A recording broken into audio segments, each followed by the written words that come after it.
সবাইকে জয় যিশু। ঈশ্বরের গৌরব হোক। আমরা রোজ যেমন আশীর্বাদে প্রার্থনাতে আসি, আজও আসতে পেরেছি পিতার আশীর্বাদেও আমরা প্রার্থনাতে যাব। সর্বশক্তিমান ঈশ্বর পিতা, তোমার মহানামে ধন্যবাদ করি পিতা। স্বর্গ পিতা, সিংহাসন পিতা পাদে তোমার যন্ত্রণায় অসংখ্য ধন্যবাদ করি পিতা গো। পিতা গো, বিশেষ করে রোজ যারা রুটিন অনুসারে পিতা গো, তারা বিশেষ করে যে প্রভাতে পিতা গো, তারা যে মুহূর্তে সে আশীর্বাদের বার্তা, আশীর্বাদের বাক্য শুনছে, তাদেরকে আশীর্বাদ করে পিতা। যারা দেশ বিদেশের মধ্যে, গভর্নমেন্ট মধ্যে কাজের মধ্যে রয়েছে, তাদের জন্য প্রার্থনা ব্রাশ কভার করো, তাদেরকে তুমি সুরক্ষা থাকবে পিতা গো। চলার পথে বলপথে তুমি কন্ট্রোল করো, তুমি সেই পথ দেখো পিতা গো। তোমার বাক্য বলেছ, যাচ্ছা করে তুমি অনশন করবে, দ্বারা আঘাত করো, তোমার জন্য চাহাত করছি সর্বদাই পিতা গো।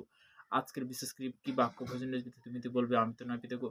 তোমার বাক্য অনুসারে পিতা গো, তোমার বাক্যে বলেছি পিতা গো, গীত সঙ্গীত 112 অধ্যায় পিতা গো, এক পদে বলেছি পিতা গো, 1 থেকে 3 পদ পর্যন্ত পিতা গো। তোমরা সদাবর প্রশংসা করো, ধন্য সেই জন যে সদাবরকে ভয় করে, যে তার আজ্ঞাতে অতিমাত্র প্রতি তাহার বংশ পৃথিবীতে বিক্রমশীল হইবে। আমার বিশ্বাস পিতা গো, প্রত্যেকটা সন্তানকে তুমি আশীর্বাদ করো পিতা গো। একজন ব্যক্তি সে হয়তো জানছে পিতা গো, আজকের পজিটিভ শিক্ষা পিতা গো, তার জীবনে পিতা গো বড় বড় মিরাকল করো যিশু নামেতে। সে নতুন কি পুরনো পিতা গো, প্রত্যেকটা সন্তানকে তুমি আশীর্বাদ করো পিতা। পিতা পুত্র পবিত্র আত্মার নাম থেকে জানাবো। হালেলুয়া। সবাইকে জয় যিশু। তো তেমনি বলতে কি আমরা প্রার্থনাতে যাব। গীত সংহিতা তার 15 অধ্যায় 1 থেকে 3 পদ পর্যন্ত। হে সদা, তোমার তাম্বুতে কে প্রস্রাব করিবে? তোমার পবিত্র পর্বতে কে বসিত করিবে? যে ব্যক্তি সিদ্ধি আচরণ ও ধর্মকর্ম করে এবং হৃদয়ে সত্য কয়, এবং কি হৃদয়ে সত্য কয়, তার মধ্যে কোনো বলতে কি যে পাপ নেই, সে হৃদয় বলতে কি সে যতটা পারে ততটা কিন্তু সত্য কয়। যে পরিবার জিহবা গৃহে আনে না, যে পরিবার জিহবা গৃহে আনে না, সে কিন্তু বলতে কি যে পরনিন্দা, ব্যভিচার, এগুলো তার মধ্যে কি জিহবার মধ্যে সে আনে না। মিত্রের অপকার করে না। কি বলছে? মিত্রের অপকার করে না, আপনার প্রতিবাসীর দুর্নাম করে না। হালেলুয়া। একটা একটা বিষয় আমাকে জানতে হবে। তার মনে বলতে কি সে সততা ভাবে বলতে কি ঈশ্বরের আজ্ঞা অনুসারে যে চলে। তো ঈশ্বরের আজ্ঞা বলতে কি আমরা জানি, যদি পবিত্র বচনে আমরা যখন আসি, পিতা আমাদেরকে শেখায়। তো তেমনি বলতে দ্বিতীয় বিবরণ তার 28 অধ্যায় 1 পদে প্রভুর বচন ওখানে কি বলেছিল, যে আমি তোমাদেরকে যে সকল আজ্ঞা আদেশ করিতেছি যত্নপূর্বক পালন করিবার জন্য, যদি তুমি আপন ঈশ্বর সদাপ্রভু মনোযোগ সহকারে কর্ণপাত করো, তবে তোমার ঈশ্বর সদাপ্রভু পৃথিবীর সমস্ত জাতির উন্নত করবে। তো তেমনি তার আজ্ঞা যদি পালন করি, সকাল দুপুর রাত্রি 3 টাইম যদি আমরা আজ্ঞা পালন করি, পিতা আমাদের কি করবে? আশীর্বাদে পরিণত করবে, তাই না? ফলে ফলবান করবে, যদি আমরা সেভাবে আজ্ঞা অনুসারে চলি। হালেলুয়া। যিশায়া তার 65 অধ্যায় তার 16 পদে, যে ব্যক্তি পৃথিবীতে আপনাকে আশীর্বাদ করিবে, সে সত্যের ঈশ্বরের নামে আপনাকে আশীর্বাদ করিবে, এবং যে ব্যক্তি পৃথিবীর শপথ করিবে, সে সত্যের ঈশ্বর নামে শপথ করিবে। কেননা পূর্বকালীন সমস্ত সংকট লোকে ভুলিয়া যাইবে ও আমাকে দৃষ্টি হইতে তাহা লুকাইবে, আমার দৃষ্টিতে তাহা লুকাইবে। তো আমরা বলতে কি যে সব থেকে বড় জিনিস, যখন সত্যি যে যদি কোনো অন্যায় কাজ করি, তখন কিন্তু আমাদের মধ্যে ভয় আছে, জানিয়ে পিতা পরমেশ্বর আমাদের সঙ্গে আছে। হালেলুয়া। তো নেক্সট বাক্যতে যাব। নোহম ভাওবাদী পুস্তক তার 7 অধ্যায় তার 7 থেকে 8 পদ পর্যন্ত।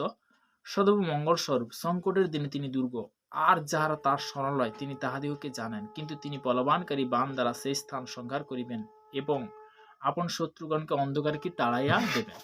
আপন শত্রুগণকে কি করবে? অন্ধকারে তাড়াইয়া দেবেন।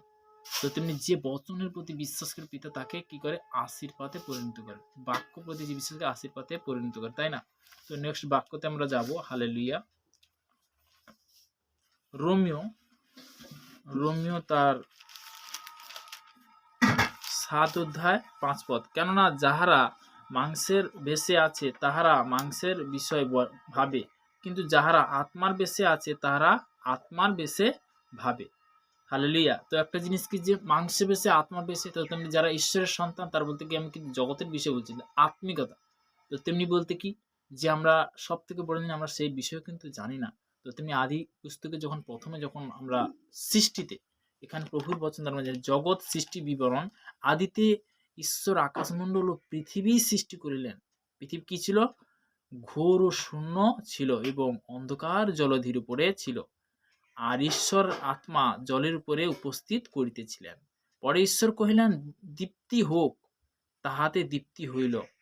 তখন ঈশ্বর দীপ্তি উত্তম দেখিলেন, যে সর্বদা সে কি আলোর দেখতে পাবে। অন্ধকার জলধির ছিল। তো তেমনি বলতে কি আমি জগতের বিষয় বলছি না, তো তেমনি বলতে কি সেটাকে অন্ধকার জলধির বলতে কি, তখন বলতে কি আলোও ছিল না। ঈশ্বর তার প্রতিমূর্তিতে সমস্ত কিছু এক এক করে তিনি সৃষ্টি করেছেন। হালেলুইয়া। তো আমরা প্রার্থনাতে যাব। সর্বশক্তিমান ঈশ্বর পিতা মহানামে ধন্যবাদ করি পিতা, স্বর্গপিতা সিংহাসন পিতার পাদ চন্দ্রনে অসংখ্য ধন্যবাদ করি পিতা। ভারতবর্ষের বিভিন্ন প্রান্তে যে সন্তানরা যারা শুনছে পিতা গো, বিশেষ করে গভর্নমেন্ট জবের মধ্যে কাজের মধ্যে যারা রয়েছে তাদের জন্য প্রার্থনা ব্লাড কভার করে পিতা। বিশেষ করে যে ইন্ডিয়ান সৈনিক পিতা প্রত্যেকটা সন্তানের জন্য প্রার্থনা করি, ব্লাড কভার করে তাদেরকে তুমি সুরক্ষিত রাখো পিতা গো। তারা যে অবস্থায় রয়েছে পিতা, কারণ আমাদের দেশের জন্য তারা যে বিশেষ করে যে ডিউটি করছে, তারা যে সেবা করছে, তাদেরকে তুমি আশীর্বাদ করে কৃপা করো পিতা। এই মুহূর্তে যে সর্বদা যারা হাসপাতালে বেডরুমে যে সন্তান হচ্ছে পিতা, তাদের জন্য প্রার্থনা হচ্ছে, পীড়িত ব্যক্তি অসুস্থ, তাদেরকে তুমি সুস্থতার জীবন তুমি নিয়ে আসবে পিতা, তাদেরকে অন্ধকার জগতে আলো জ্যোতি করো পিতা। এই আমার চাহা পিতা গো। এই প্রার্থনা মিষ্টিমের মহান যিশু নাসরের নাম থেকে আমেন আমেন আমেন। হালেলুয়া। জয় যিশু, ঈশ্বরের গৌরব।